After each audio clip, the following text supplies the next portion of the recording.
Um, yep. Yeah. So we are about to see about the introduction to Android app development today. So I'm Shiva from Zoho, previously Zoho. So I right now work as a developer and security engineer for Android development and some stuffs like in Java and Kotlin. So we'll be seeing complete introduction about Android app development in terms of business and in terms of coding and in getting started with the Android app development straight away from here. So the thing is, why mobile? So mobile apps are so important and crucial because it's easily accessible for everyone and portable for everyone to use. And even during this lockdown period times, mobile apps are playing vital role in consuming apps and taking time to watch movies or completing your business transaction. Mobile apps plays an important role in these during days too. So mobile app development is not new. It's already there for past 10 years, and it all started from 2008, and it has a mature framework to develop mobile apps and share your apps with your friends and deploy apps in Play Store, App Store, to the from individual to personal, individual organization or to a business organization. You can share your apps straight away. So let's get started with this. So I don't want to get things bore right away here because we don't want to see more about installation or steps like this. Rather than I would share this as a basic slide, because you can go ahead and start installing this in your system, which typically takes you around a couple of hours based on the internet usage and the speed. So you can go ahead and start installing the Android Studio, which is the basic studio software to develop apps from right away from your desktop machine. So so what are the requirements are? It can be any Windows, Mac, or Linux based system, and minimum of 16 GB RAM. I would personally recommend, because to have a smooth and serious development works going on, you would really have a 16 GB memory based RAM system, because it may, so due to the build process, heavy build process in the Android, it may clog your system resources. So this would be the one of the spec. And the next one is having an Android phone or an emulator for debugging purposes really good. And most probably Android phone with a USB cable can help in this case to test your apps in lively from your Android phone, rather than using an emulator to simulate the APKs or files or something similar to that. So Android phone with an USB cable connected to your computer can help a lot in testing. And I believe this is an efficient way rather than running an emulator in your device that really clogs your run. So that's one of the most important requirement. And yeah, this is the fourth one is a little humor, because you need some coffee or tea to while your Gradle builds the APK file, because due to the complex building process of APK files within the Android Studio, it really takes time to build an APK file out of the from the source code, pulling out the third-party libraries from the internet, and dependency management. So everything happens in the background, and you get an APK file when you hit a run button and getting it deployed on the Android phone. It really takes you around 5 to 6 minutes based on the median usage of the application. So this is what the basic installation and requirements I would like to share, and this is most common in all setups. You can go ahead and look out for tutorials how to install Android Studio into your system. And yeah, if you have any questions, just post your questions straight away in the chat box. I think I can answer it in the straight away. And yep. So what are the opportunities? What's exactly the opportunities based on learning this Android system? So and Android development or framework system. So you can get a full-time job, such as working as in a company or a product or service oriented company, such as an Android or mobile developer.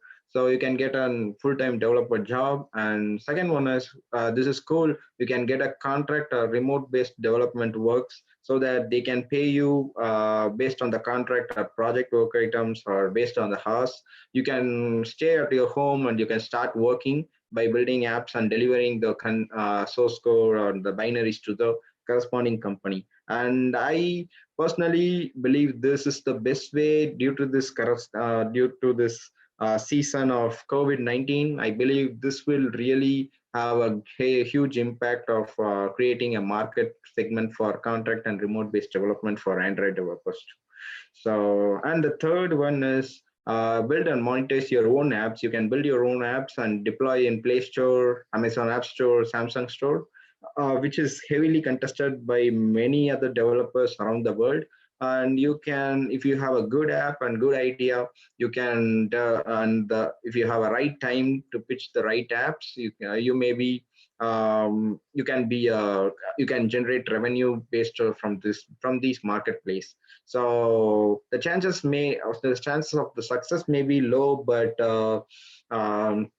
this is a good source of revenue where most of the business applications to survive as a channel for this one of this channel.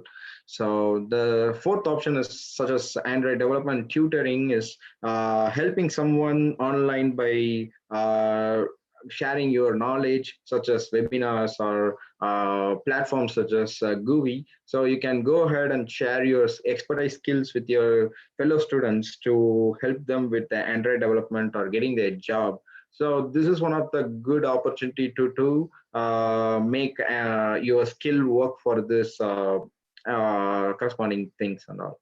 And if you have an even more innovative ways, that's really a good. And this is what I believe, when you invest some time on the skill, you can generally gain some traction in this segment.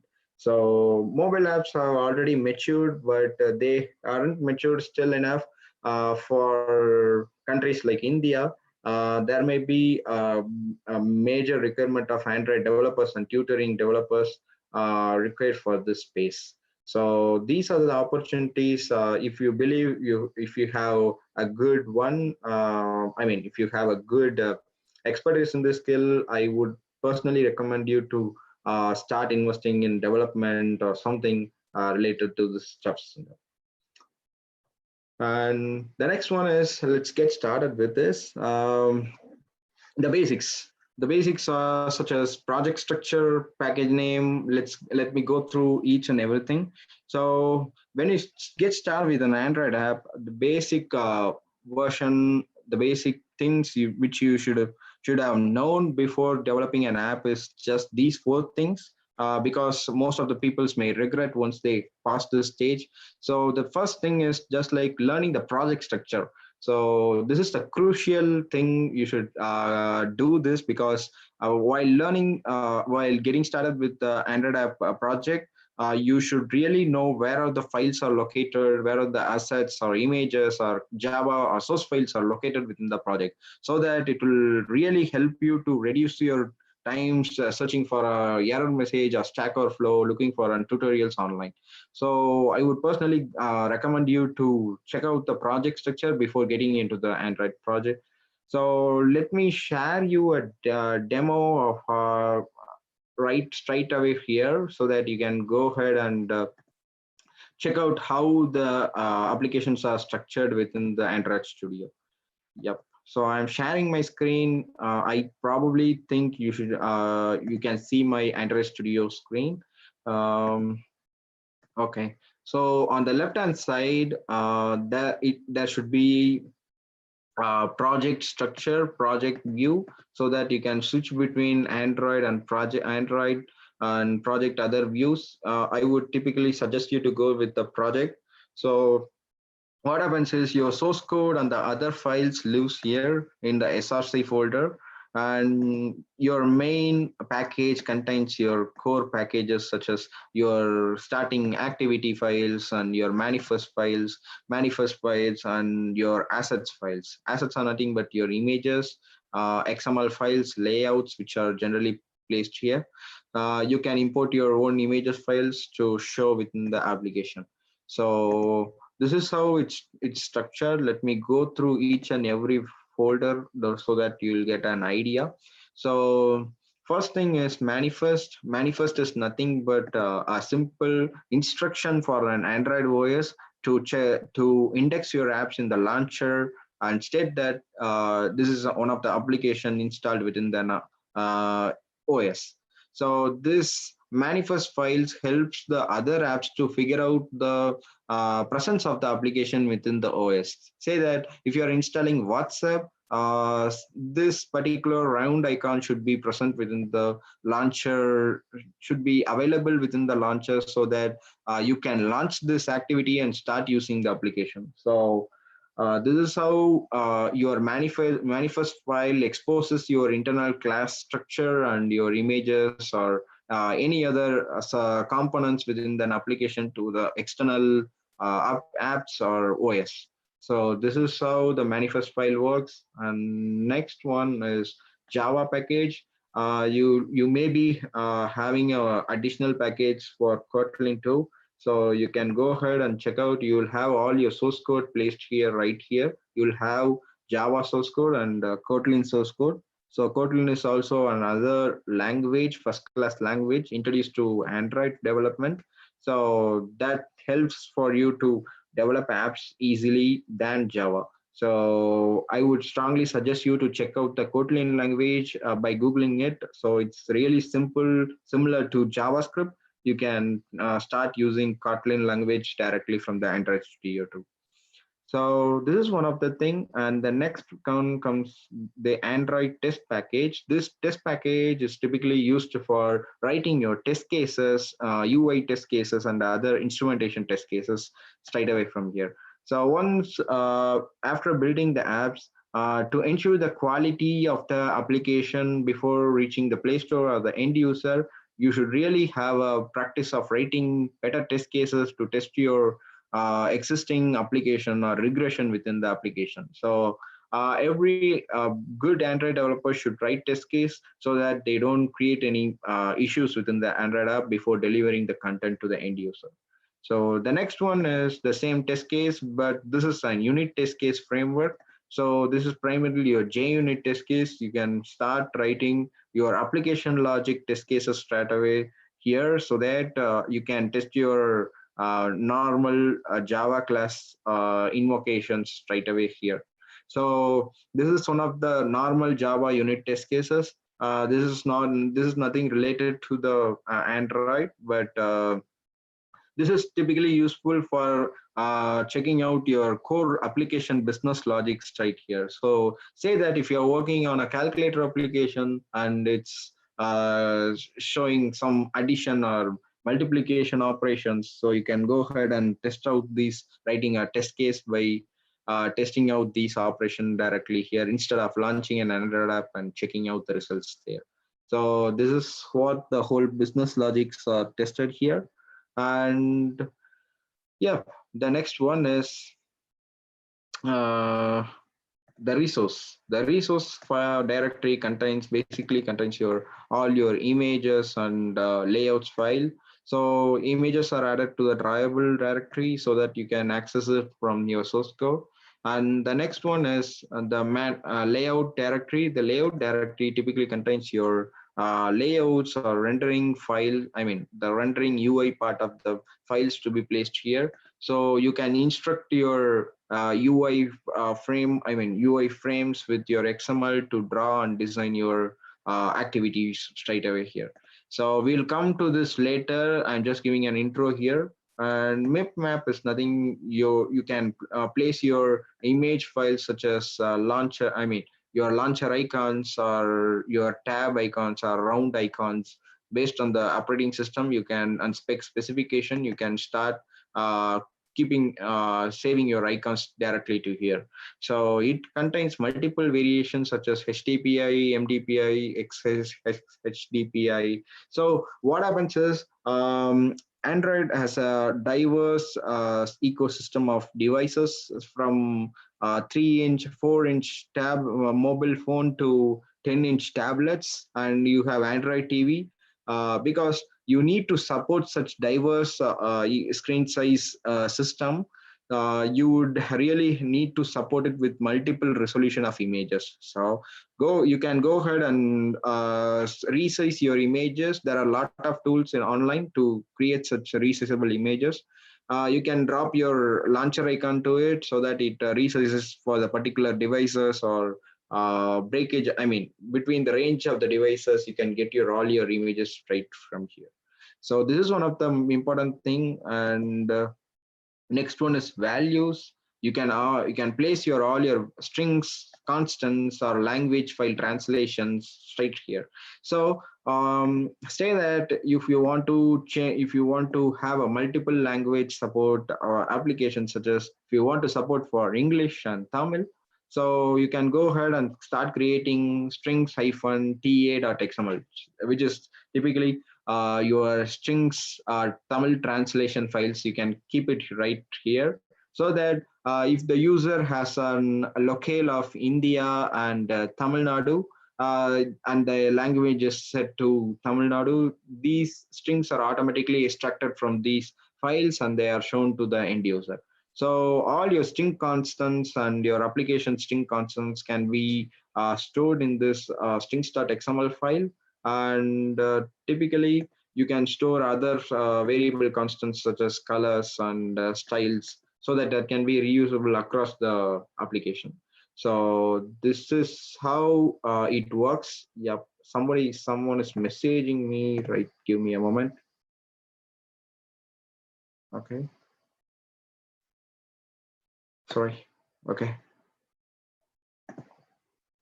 Okay, so okay, let's go ahead with the other things. The last one is I would like to introduce the build.gradle file.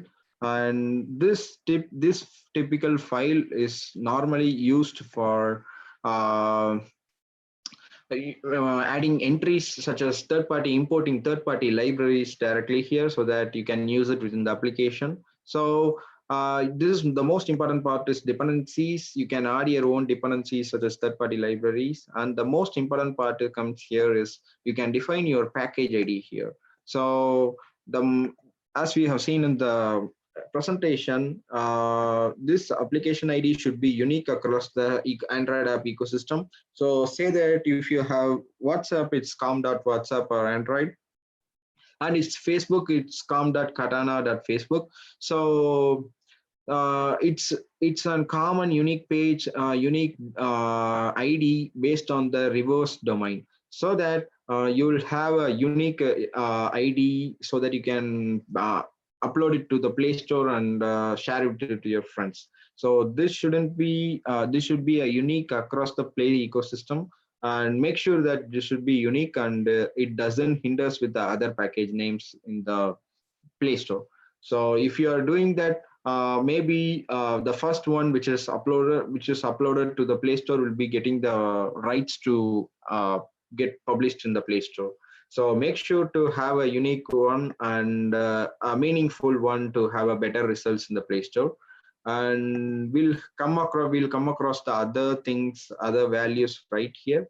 And let's go ahead and check out the other screens. I mean, this uh, presentation. Yeah. So, yep. So we have seen such basics of Android Studio. Android Studio is a complex one. I can understand that, but these 4 basics will really reduce the complexity of the Android Studio project, so that you don't have to worry about the other tools present in the Android Studio. You'll be learning it gradually once you invest time into learning for and developing apps here. So these are the basic survival skills, basics to get started. And I would like to go to the next thing. Yep. So The basic components in Android. So these are the basic components which you would be needing. For developing an Android app. These four components are more than enough to develop an app like WhatsApp. Uh, just like an Flipkart or Amazon or something similar to that. So these are the four components, and for communication there will be intent. So we'll go through each and every component in next slides. So say that there may be activity and fragments, receivers, providers. We'll be discussing later each and every part in detailed manner. So these are the four components. This will really make you a good Android developer, and you don't have to worry about other components. Uh, until then, you'll learn about new components later. As I said before, your build.gradle file, the dependency section is more important because you will be trying to manage multiple dependencies within the application. Say that there may be a face lock library, or there may be a app lock library, and there may be multiple libraries you can manage right away from here. So say that if you're from a web developer or backend coding background, you may be using Apache's Commons collections, or you may be using a third-party library for XYZ operation within an app. So uh, this is what typically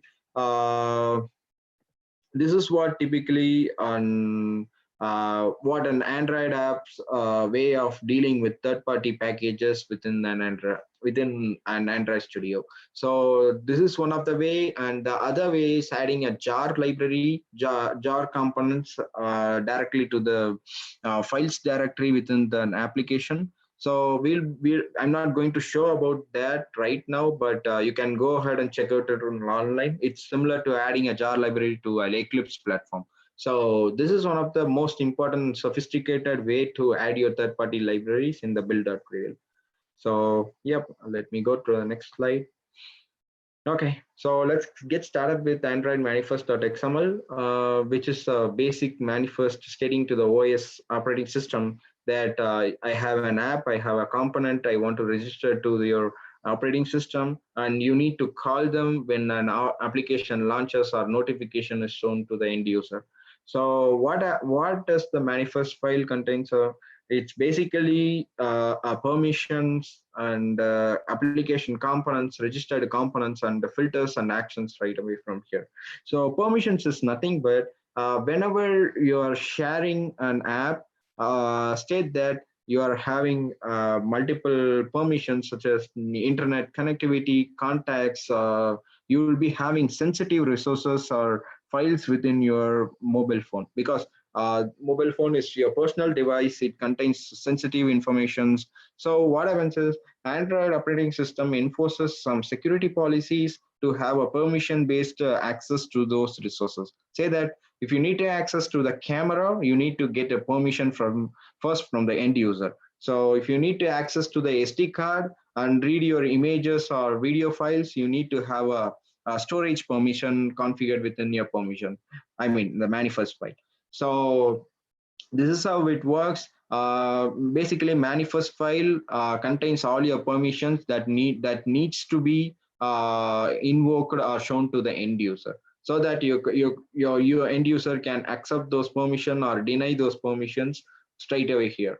So this is one of the permission model based which is strongly adopted in Android, and in from Marshmallow, there are runtime permissions, just like an iOS app. You can allow them or deny them in runtime.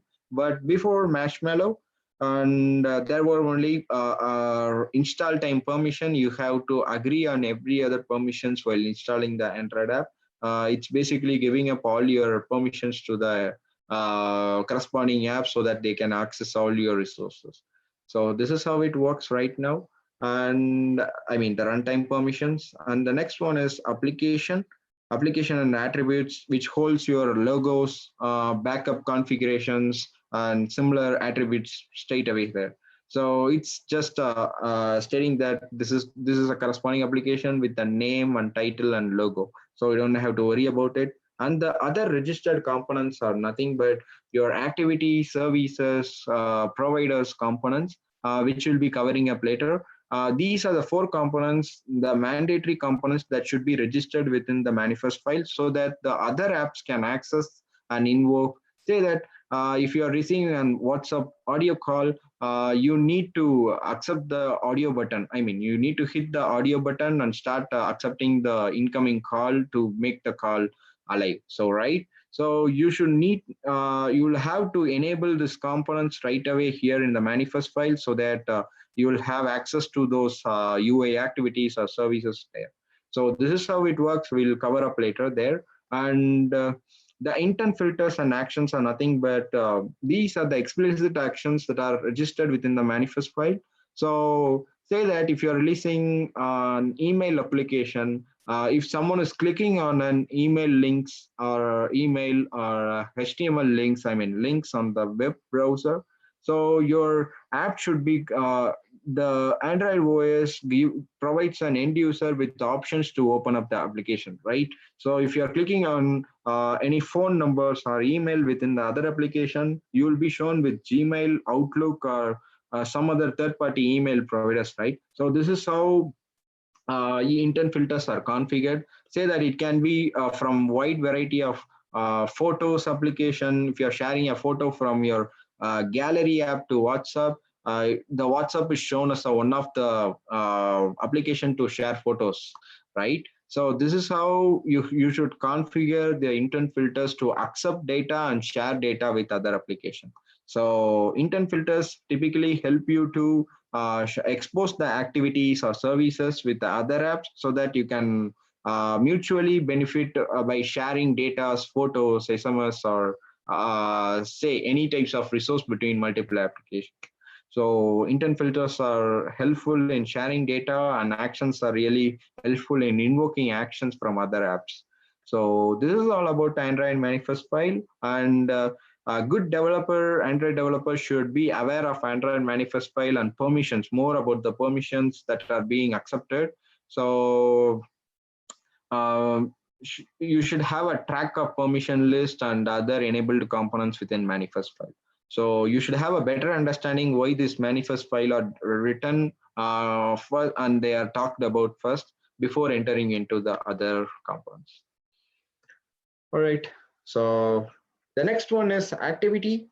The first major component in Android, the UI level component, which you're about to use or touch and feel. So this is nothing but your activity, your GUI interface, GUI interface. So what happens is when you launch an app, say that if you're using a WhatsApp or Telegram, when you launch an app, there comes a class file invocation, and then it correspondingly renders the activity file with the responding chat messages or SMS message straight away here. So the activity is the most important component. You can go ahead. I'll show you a demo how to create an activity, and this is where you can place your own text or any other images to end users, or start building your applications right from here. So I'll share you a major 4 points on the layouts on the left hand side. So this is nothing but you can go ahead and start creating a file you go ahead and start creating an activity by choosing file, new activity, gallery. You can choose multiple options such as map activity or new activities without a navigation bar, or there are a lot of templates over there you can, which is choice based, and it has typically every activities extends activity file, but due to this compatibility in latest OS, they are typically extended from app compat activity.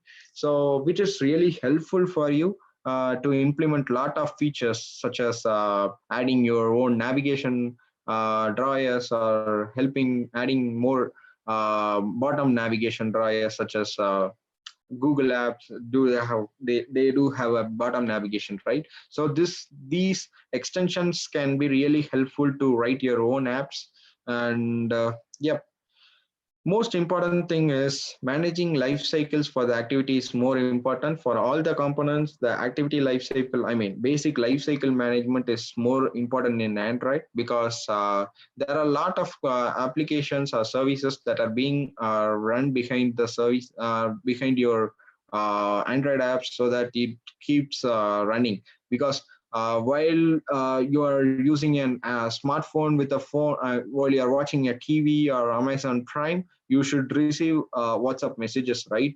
You don't want to miss out any other notification, right? So every services and every activities that are running behind the apps, I mean from the foreground apps, should also have an equivalent opportunity to get those implemented. So managing lifecycle is most important thing in Android. We'll be discussing in the next slide. And yep, the third one and the fourth one is you can go ahead and start using the UI stuffs by dragging and dropping, such as buttons or text views directly from this.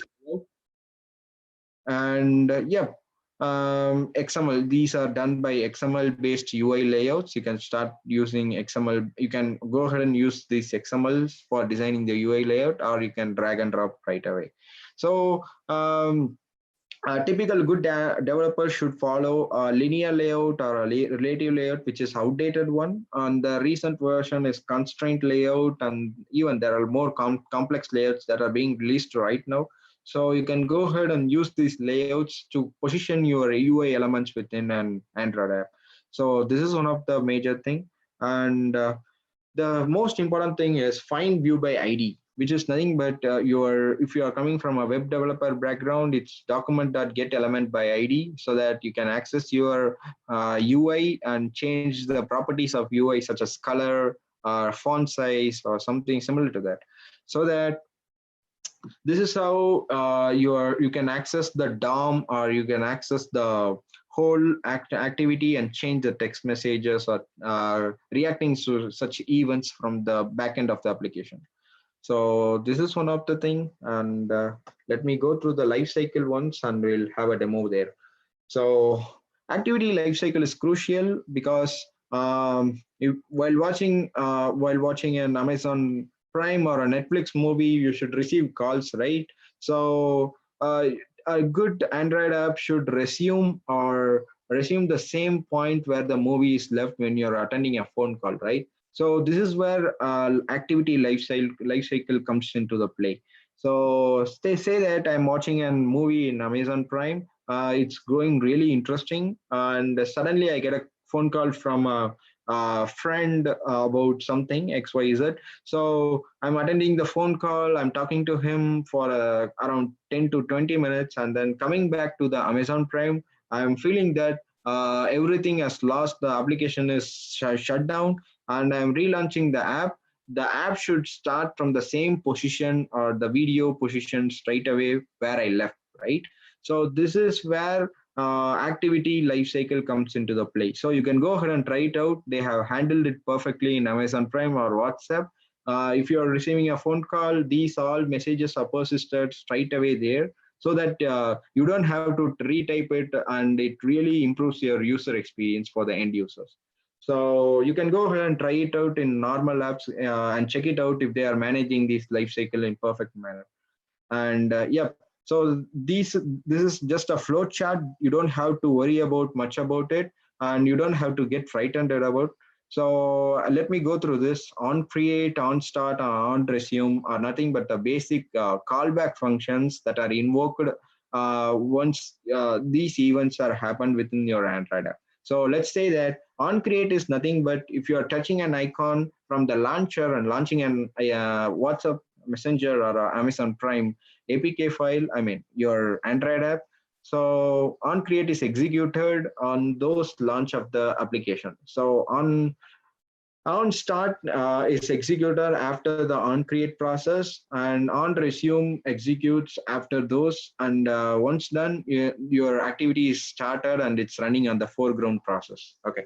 So suddenly you are receiving a phone call, or you're receiving some unexpected events from other apps.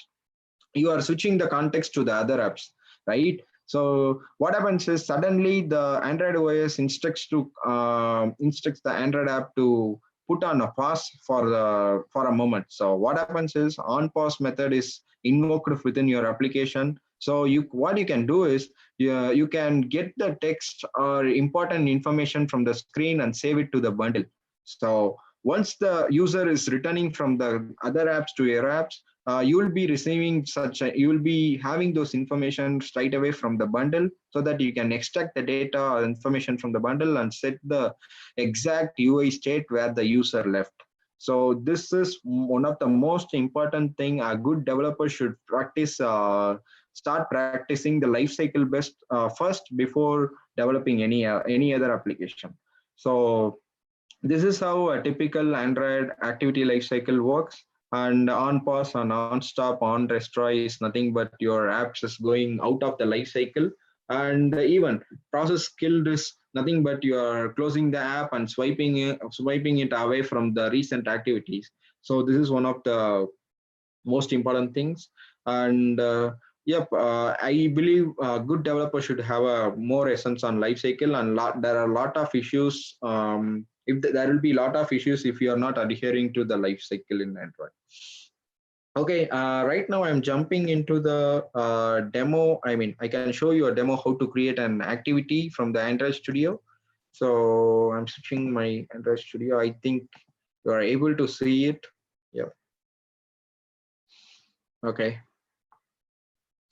Once you can go ahead and start creating a new activity by right clicking on it. What happens is you can go ahead and start creating an activity. Here it is. You can choose activity from gallery. Okay. There are a lot of options right here. You can go ahead and explore it. So I would suggest you to start with a basic activity or an empty activity. So you can name your activity as sample activity. So there may be n number of activities. There may be 100 types of activities within the app. Say that WhatsApp has a chat activity, profile activity, status activity. So everything is an activity within an Android. So there may be a modular version of fragments where you can typically reuse everything there. But I would suggest you to first concentrate on this activity so that you can create a well-defined application at first moment. All right, once done, you got your activity running. I mean, everything is set up. You got your sample activity, and you are hooked with a sample activity layout right here. So you can switch from text to design mode if you want, or you can go ahead and start writing your XML code to design this. So I would give you a short demo of dragging and drop a button. I believe most of the guys in this webinar may have tried this, but yeah, for the developers who are new to this or really they might be checking it out. You can check out a lot of widgets right away here. You can start dragging it right away. You can start building applications using this. So but going on after around 3 to 6 months, I would strongly recommend you a good developer should switch from design oriented design to a text oriented design, because only then you'll have a control over all your widgets within an application. So start learning as much as possible to design your layout file with an XML. So say that we'll have a text view. So it's really easy to create a text view like this with an XML rather than controlling it from a design perspective. So a good developer or experienced developer would really love to control them via a coding style, right? So this is one of the most sample text. Let me give a Android colon text Shiva. So you might be getting it here. So let me add some font size. Excuse me, sir. I want to ask you something. Yeah, sure. Go ahead. Sir, I don't know about the code. Actually, I don't know about Java. I don't learn Java. Okay, So, okay. मतलब मैं भी कर सकता हूँ इसे? Yeah. What you can do is if you're not familiar with Java, I would suggest Yeah. you to go and take a basic class about Java, because Okay. It's going to be typically it's going to be complex if you're going starting a development or application right here. Okay, so I Okay. would suggest you to take a Java class first. Typical 30 days Java class is enough for you. So a simple Okay. Java program can help you out to develop a basic app like this. So you don't Mhm. have to much stress worry about the extreme concepts of Java. So you should basically know how to run a Java program and what are the other oops concept in Java. So that would be really Okay. helpful. And Okay. the most thing is you can, if you are really worried about the coding and the other structures, go ahead and start dragging and leaving. You'll gradually learn things. You'll be, once you're into this program for around 6 months or 3 to 6 months, you will be typically switching from design mode to text mode. So that's a good Okay. natural transition period. Okay, so you don't have to Okay. worry much about it. So you can, this typical design will generate code for you automatically. When we drag our button, Yeah. it generates your code, so you don't have to worry about Oh, it. so Okay. I just need to drag that Yes. if I want on the screen. Yes, exactly, exactly. Okay. And you can rename it whatever. You can check, you can add your own things right away here. If you want Mm. to add your own text here, say you want Okay. to add a webinar, so right away it gets updated. It will So automatically generate the code behind. yes, exactly. So what happens is we drag the radio button right. So we got our radio button right away here, right? Can you check that? So we didn't type anything about radio button, but we just drag Okay. and drop it. So we got the button. So just play with this. You'll really get an idea. This is really curious stage. I mean, you can drag and drop lot of items. There are a lot of items here. You can text from text buttons and widgets. Go ahead and drag and drop things here. Okay. So I would suggest you to play with this before getting, I mean, you can run this application within your mobile phone and check it out how it looks like. Okay. Okay. So this is how your activity works. And let me go through the life cycle methods. This is an on create method where this implementation is called where once you launch an application. And after that, you can write your own resume method on resume method. So your Android Studio comes with a lot of autocomplete features, so you don't have to remember everything. Just start typing. It will suggest you all the types of something. I mean, all the types of available options right away here, so you can choose it. So you don't have to worry much about it. And I would suggest you to check out first the life cycle methods before implementing other things. Okay, so this is one of the, I mean, we have seen about the main activity and sample activity right here. And I would like to show you the manifest file. See, we got our sample activity registered in our manifest file, and the main activity also registered in our I mean, the manifest file. So that we instruct our Android OS to launch this activity once someone is clicking on the icon or someone is clicking on the widget of the home screen. So we are just instructing an Android OS to launch this once we click on this. So this is all about activity, and it's here to explore. And now I would like to jump to the other parts of the components. Okay. So if anyone have doubt, just post me, just interrupt me. I'll help you out right away. Let us go to the next slide right now. Okay, so the next one is receiver component. Receiver component is nothing but just like your home FM radio, where you'll be receiving data and you'll be listening to such data, right? So you have Hello FM, Radio Mirchi, or something like that. So what happens is you are listening to a radio, you can tune in some FM mode to that exact frequency mode, and you'll be listening data, right? So something similar concept is applicable to the Android. So you can listen to all types of global events within an Android app. Say that a good example would be just like if you are using a Samsung Android phone, it won't let you to access the camera app when the battery level goes to 15% or 10%, right? So if you're getting a phone call while watching an movie, or if you're attending, I mean, if you are getting a phone call while writing something in your text pad or text editor. So what happens is every app can register to such to such events such as getting phone calls or getting battery stats or battery events, so that they can respond to these events and help the user experience better. So you say that if you are using a camera application, straight away here you're shooting some video, suddenly what happens is your battery level goes to 15%.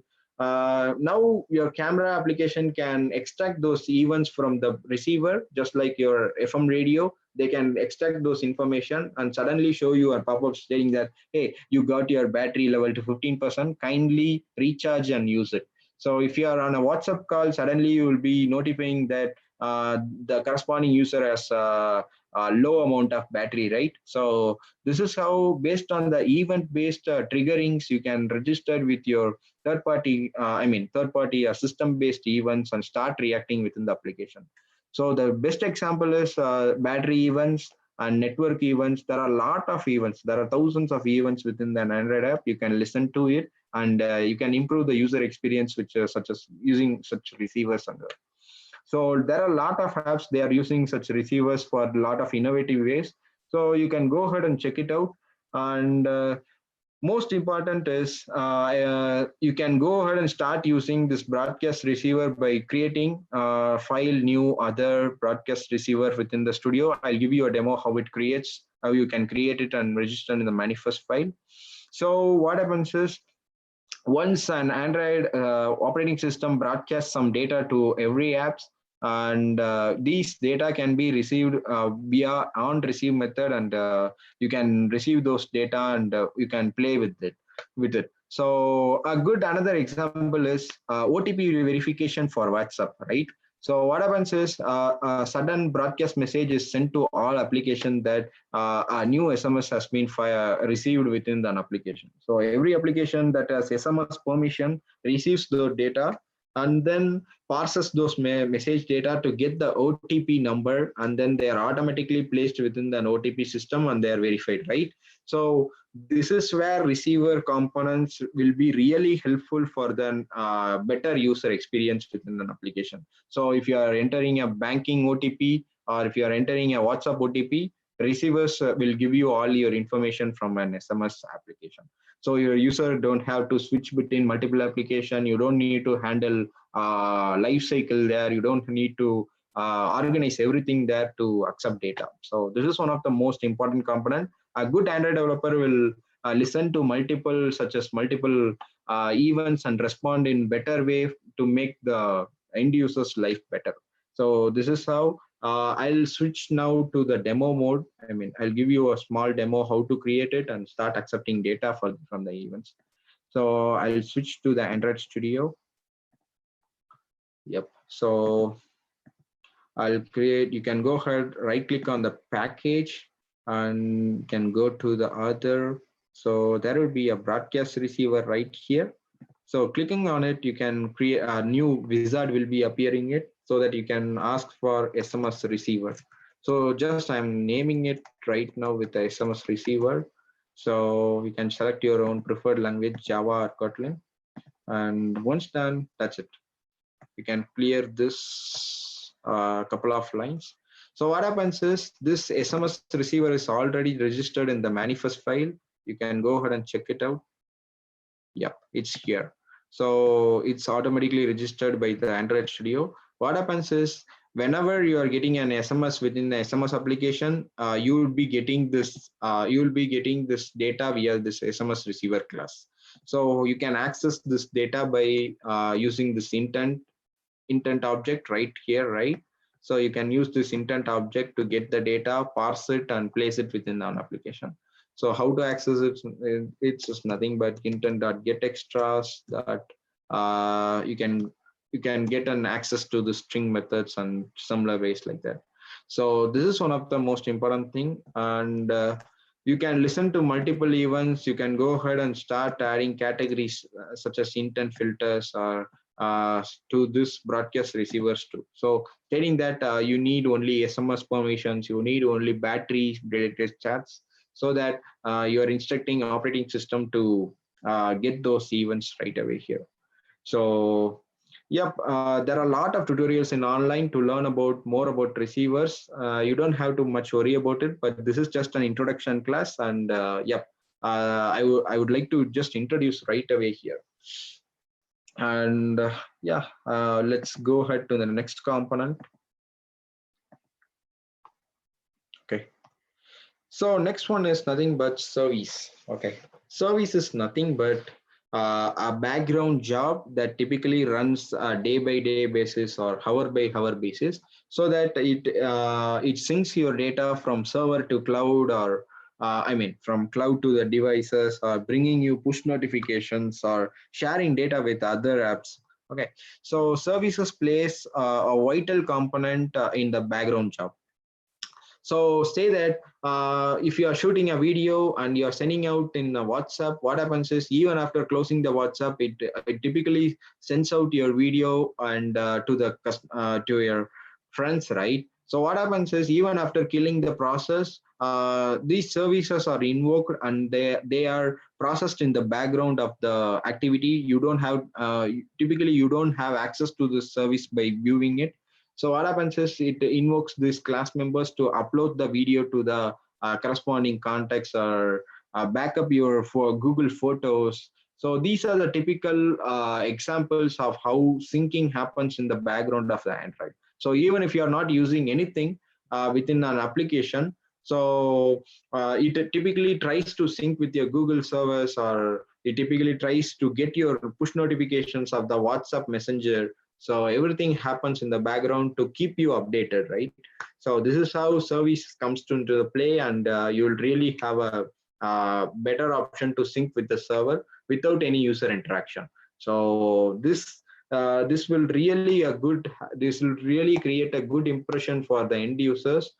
Say that if you're about to receive some new messages in WhatsApp, you need to poll the getting constantly poll the server to get new messages. So you will be having a right time and a right delivery of messages if you are doing such things in the service background.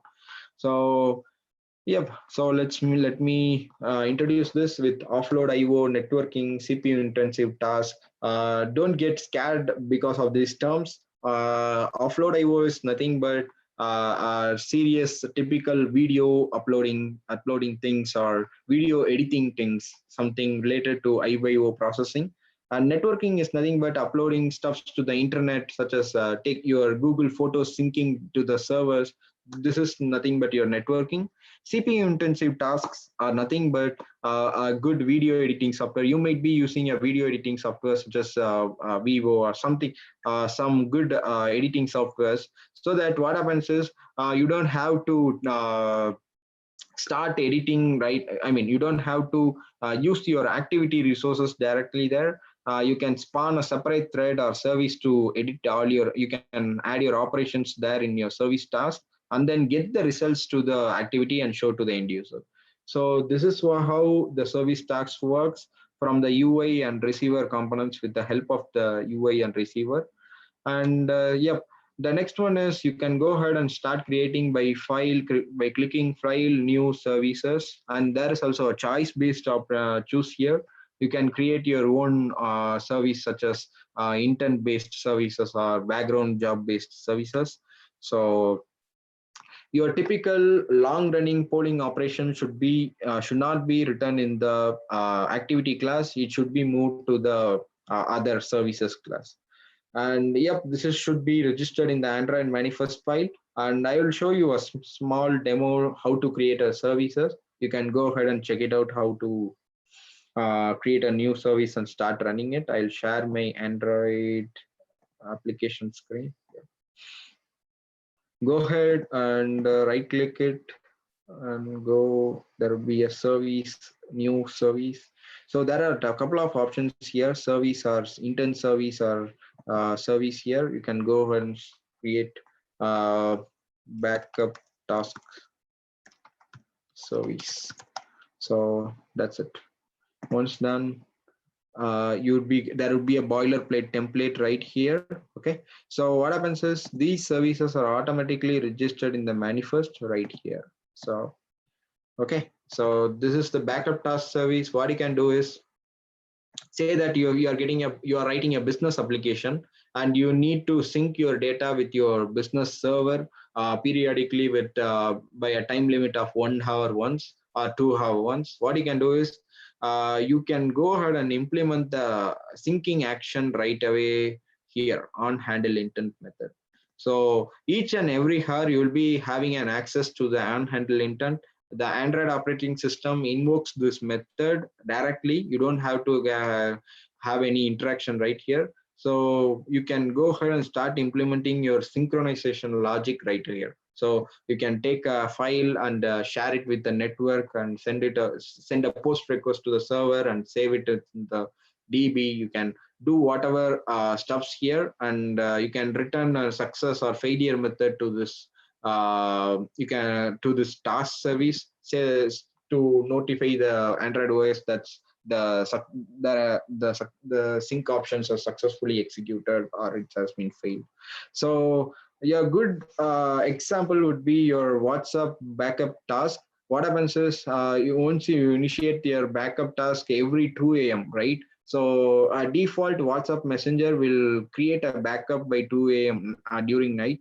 What happens is, 2 a.m. The operating system will invoke this class. So it will automatically extracts the message from your database within your application, and it encrypts the message and it saves in the server. So that's really a good example of backup task service. And WhatsApp has used this feature to take to invoke this class and implement this class to have a backup feature for each and every user during nighttime. So go ahead and check it out in your WhatsApp app. There might be a backup option. You can schedule your task every weekly or every day, so that it gets invoked by the Android operating system periodically and without even your knowledge. So you don't have to open the app and keep the app open to get this backup task complete. So it all happens magically, and your Android operating system does that.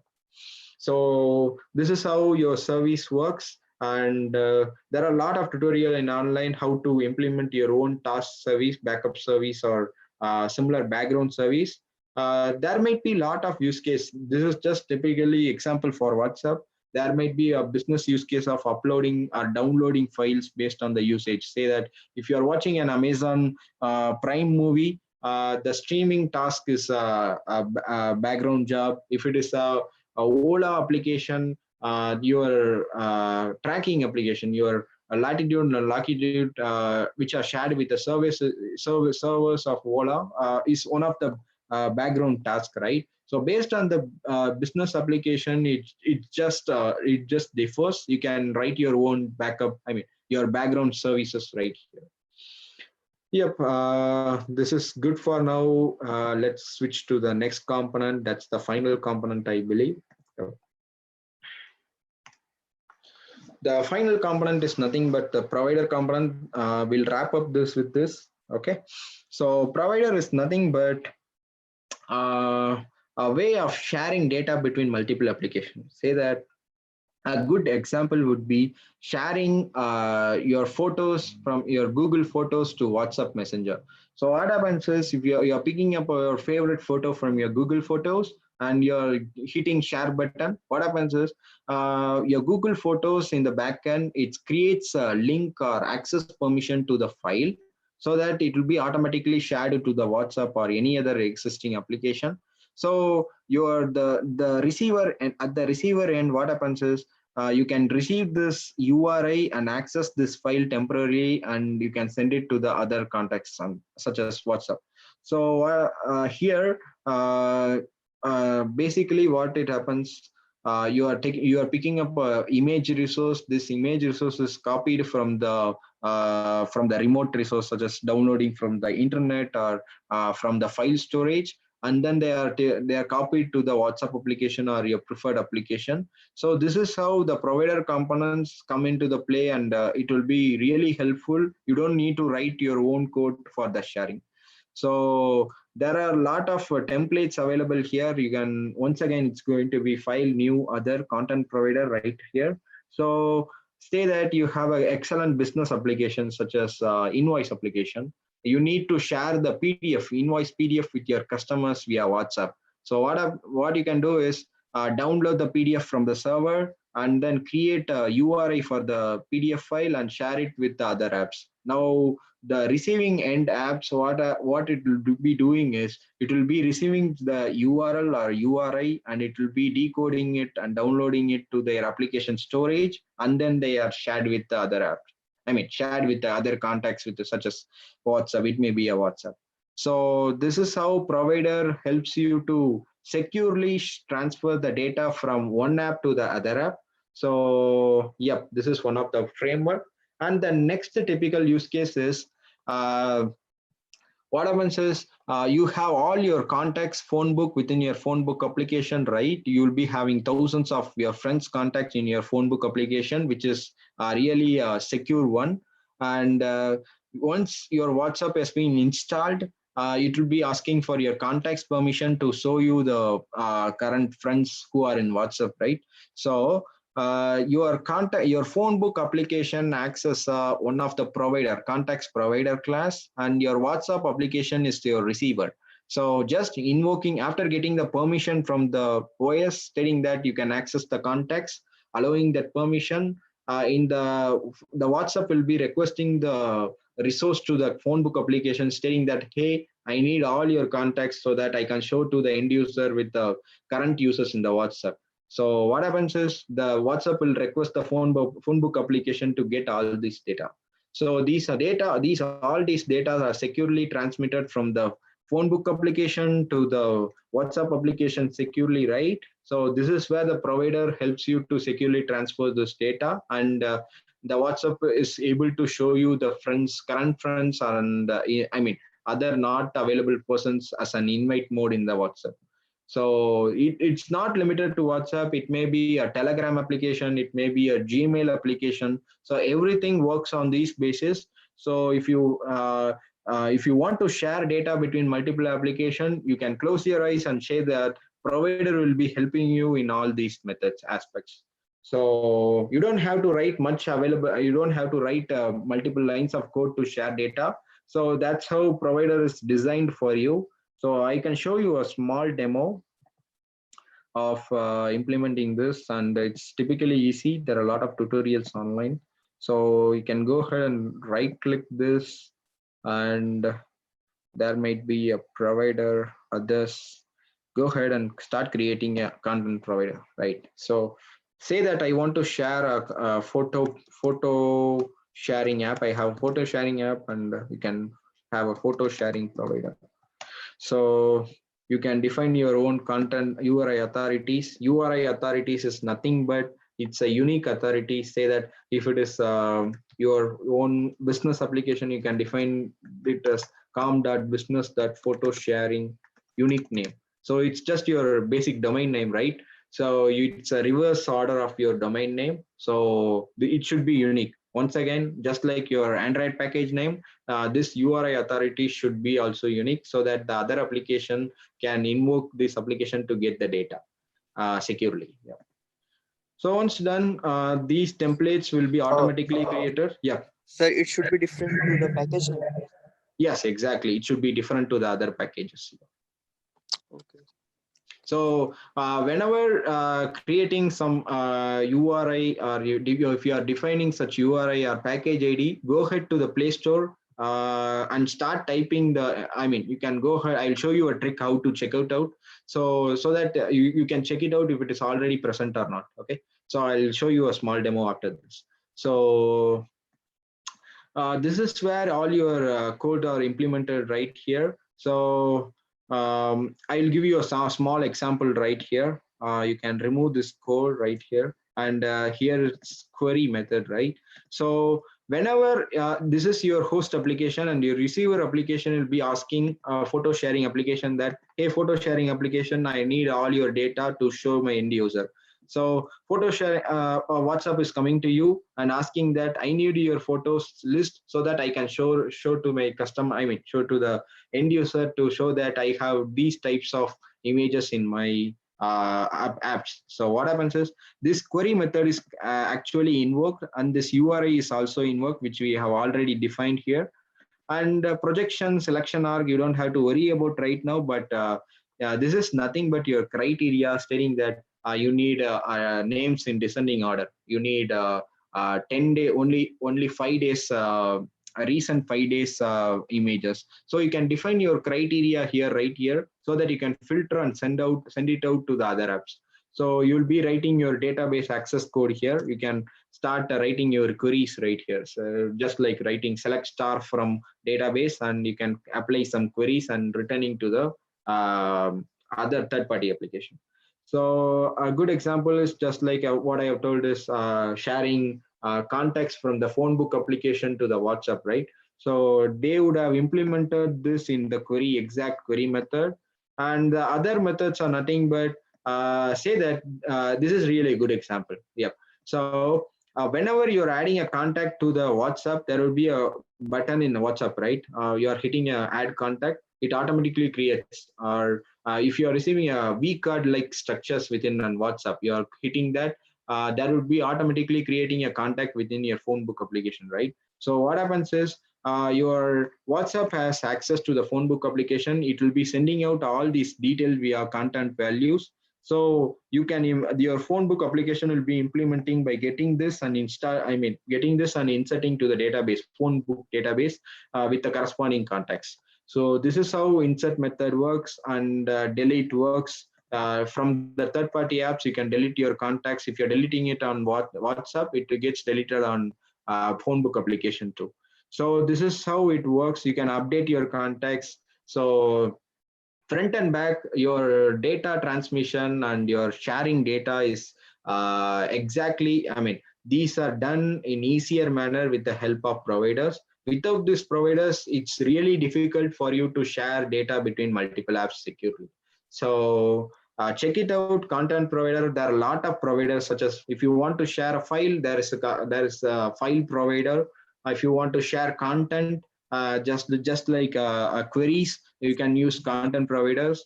And there are a lot of use cases right here. Okay. And this is also added to the entry to the manifest file. Once the provider component is done, you can check it out. This will be automatically added to the manifest file. Okay. So I'll sharing data, Yep, tell me. so sharing data between apps called as API. Oh, yes, exactly. So what happens is if there are multiple third-party developers, say that if WhatsApp want an integration with business card application, so they'll have an agreement, they will have an API to share data between them, right? So you can call them as an API, photo sharing provider API. So these are typically done between multiple apps. Say that a good example would be syncing your Gmail. Uh, a good example I would say is like when you're when you're logging in with Gmail account within Gmail's app, your other apps are automatically signed in, right? Have you Yes, ever seen that? yes, If yes. you are adding your Google account within one of the application, it automatically syncs within. It will automatically sign in within the voice application or other Google applications, right? So Yes, what happens is there will be a common API, right, implemented here, so that you can securely transmit the session tokens or API keys or user information with the multiple apps. So this is how these data and informations are done right here. okay. Okay, and any questions? So what are the permission that Android restrict for application, any application when the phone is non-rooted? Sorry, can you repeat the question? So what are the permission that Android restricts for application so that it can't misuse? I Okay, mean, so what the happens backend. is, that's really a good question. You can define your own application right here. There's a model called users hyphen permission. So what happens is you can define your own custom permissions right here. Users of hyphen application permission is nothing but using it. You can define a permission tag right here, stating that com.shiva photo provider permission. Okay, so I'm giving you a sample dummy data here. So photo provider permission once done, and its protection level is equal to signature. Signature is nothing but same developer. The application is coming from same developer. State that if Google is releasing multiple apps, they will be signing with the same application signatures. So Other apps can't use that data. yes, Sorry, exactly. permission. Yep. So once done, you can add this permission to this component right here, and write on permission and write read or write permission right here, and you can use this application directly, this permission right here. So stating that if one of the application that has this permission, they will not misuse this with the other. I mean, they don't have to misuse this with other application, mess up the sharing data with you. So because your protection level is signature, right? This is from the same organization, and your private key is within your own organization. It is not shared with the other one. So this is how you can safely share data between multiple applications. So Android gives you multiple options of protection level. Say that it's signature or dangerous. Dangerous is nothing but it will be asking you a pop-up dialog to allow share between multiple apps. So this is the second level of permission. And normal, the third one is normal. This is most dangerous one. You shouldn't give this because it will automatically grant permission to share data between multiple applications. Okay, so I would suggest you to check out signature level, signature or system. So it will be secure. It's a secure level of sharing data between multiple apps. Okay. Okay. Also, application was there in which now all the permissions get Mhm. accessed automatically if I open that application. Is it Uh, possible in the Android system? right now, if it is from Marshmallow, you will have to explicitly ask the permission. So you will have to manually grant all the permission if it is above Marshmallow. If it is below Marshmallow, you can ask them to. It is asked in the install time. You will have to manually before installing. It will be asking for the permission. That's how it works right now. Did that answer your question? Am I talking it right? Some I'm talking about if our application is there, some third party developer made it, then Mm. if I open that application and Okay. it automatically get all the permissions of my Mhm. Android system, and it will automatically change my wallpaper and make the volume Okay. increase automatically. Is it Yes. possible? Yes, it's possible. Most of the sensitive actions are done behind this sensitive. I mean, so if you have a context permission, yeah, there are some restriction in Android to have a pop-up dialog so that you will have to explicitly allow them to do that. So without that, you can't do. I mean, only basic few permissions which are normal, which has normal things that will allow you, but they are not typically sensitive ones than sharing a data between multiple apps. So most of the probable sensitive informations are protected by having a pop-up dialog. So if you are able to spoof that pop-up dialog, maybe the data can be shared with multiple apps. And beware that install only the right apps from the Play Store to prevent such issues. Yes, sir. So Okay. what are the super user permissions like? Uh, Okay. Super user permissions. Yeah. If the Android app is rooted and if the apps has a rooted permission, you can't do anything. You can it will be allowing all the resources. You don't have to. I mean, you will not have any restrictions over that. It will be leaking all those data. So yep, if it is super user, you don't have any control over your device. Yeah. okay, sir. Okay. Thank you. So make sure not to have a rooted device while testing. You have just for testing purpose. Don't use it anything for other than testing purpose. If you have So a rooted device. I Hmm. used for the hacking PUBG. Okay. Is I was trying to see like what it Okay. do. Yeah. Okay. Okay. Awesome. So make sure that it doesn't take your privacy out of the device. So make sure that. And let me switch to the slides here. And these are the basic UI components that are available: recycler view, tab layout, fragments, navigation drawers, and bottom navigation. You can check it out as an online tutorial, just like you can drag and drop within the UI. These are the basic UI components. You can make it with the help of the recycler view. You can have a WhatsApp like chat messenger scrolling, and tab layouts. You'll have multiple things like Instagram. You can have multiple tabs there. And yep, there are a lot of components I just want to introduce. There is a links down right here, material.io/components. There are a lot of components. You can go ahead and check it out. So you don't have to worry about it. There are a lot of templates for this. You can implement it straight away. And yeah, just a moment, I got a chat message. Okay, I'll show you a trick how to check that. Go to Play Store, Google Play Store. Yep, so here I'm going to choose Facebook application. So once done, you'll be getting this layout, right? This is the unique package ID. So you can go ahead and check it out if there is something like this. If your unique ID is not available right here, we are sorry, the requested URL was not found in the server. Probably there might be a chance that this particular ID is not available for the. You can use it for your own application. So if it is available, just like showing this or showing any other even banned apps, banned applications will have different type of UI, I mean response from the Google Play. So you can change and manipulate this, right? com.shiva.banking app. So go ahead and try it out.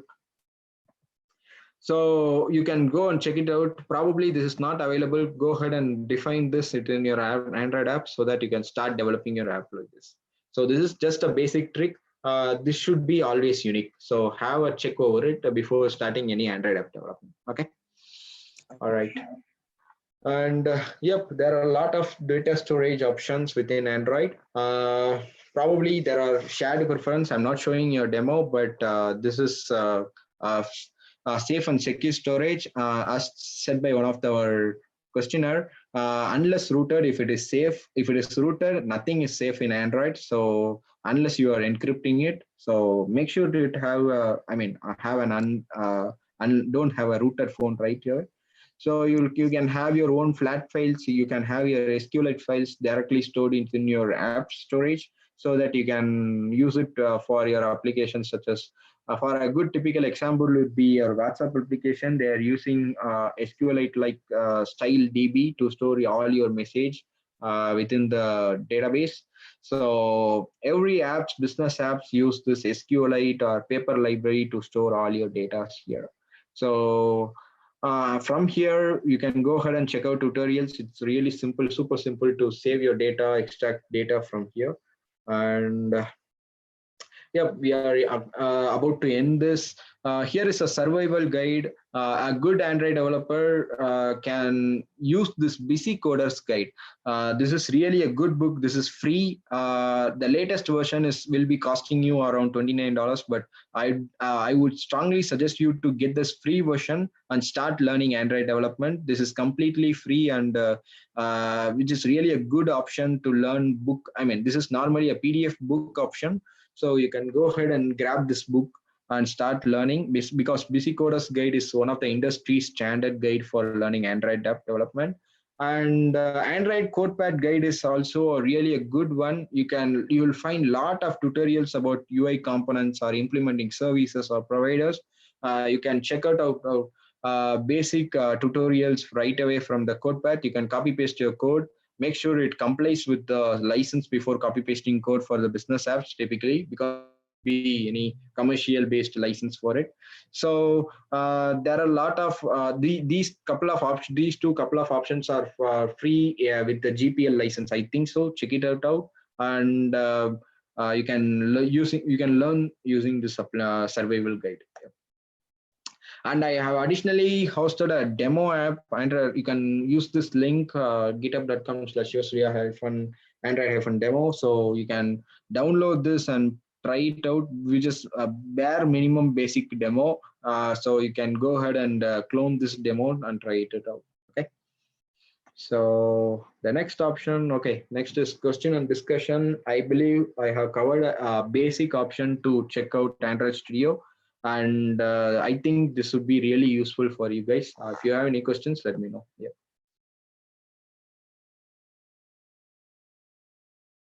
Any questions? All right. If you have any questions, or if you are needing if any resource, just drop me an email, or just contact me via this GitHub repo. Just creating an issue, I'll help you out with any other options too. So you can, yep, you can drop me, and I'll add my. Just a moment. I'll let me. Got a question. What is GPL app? GPL app is nothing but GPL. It's not an application. It's a GPL based license. It's a open source license. So that if you are copy pasting some code snippets from the internet, make sure that it complies within the. I mean, if it really complies within your application, because if you are developing for a commercial based Android apps, there might be some issue of copy pasting the code. So make sure to see that if that code can be really copied or not. So that it can so that you can be in a safer mode. So that's what I was saying about the GPL license or licensing part. So you don't have to worry about it right now. Okay. Yeah.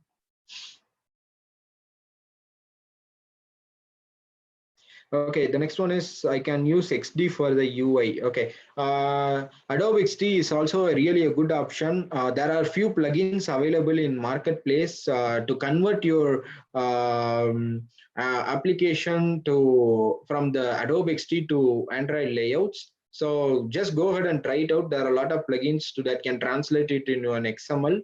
So import that XML into Android Studio, and most of the business apps do use this Android Adobe XD as well as Sketch. Sketch is really a good application to design your UI and then export it as an XML and import it as an XML within an Android app. So that's really a good one. Really a good question too. And any other questions? Just post it up.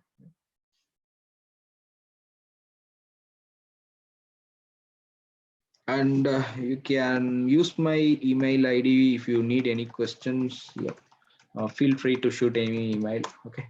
So this here is my email ID if you have any questions. Yeah. Thank you, Go Schedule Product Evangelist. May I know your name? Okay, thank you.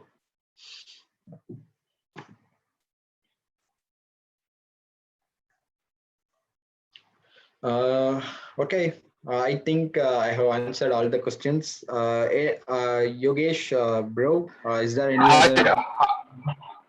Shiva, I think it's done. Okay. Thank you so much, Shiva, for the session. It has been a brief intro on Android development, and thanks Okay. for the walkthrough through the Android Studio and your demos. Yeah. Yes, I hope our audience will have enjoyed it. Yep. So, for other people who have joined the webinar, so thank you so much for joining the webinar. So, if you have any doubts, please do ping Shiva on his Gmail ID. So, thank you all for coming. So, thank you, Shiva, once again. Thanks for joining. Thank you so much for attending. Thank you for the time. Thank you. Yeah, thank you. Yeah.